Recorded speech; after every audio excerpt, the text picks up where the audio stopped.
Hello everyone! So, the winners at magsuray-suray.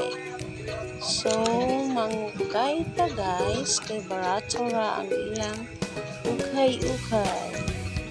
So, nag-sale sila na 20 pesos, na 10 pesos. Dapat sila ay tag 50, na po tag 3 for 100. So, kana akong t-shirt na dipili-pili guys. Tag 20 pesos wala siya.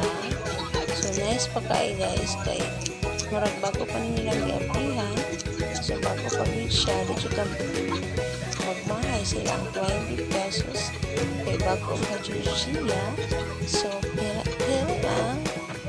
Wala siya guys. So, 20 pesos wala siya guys.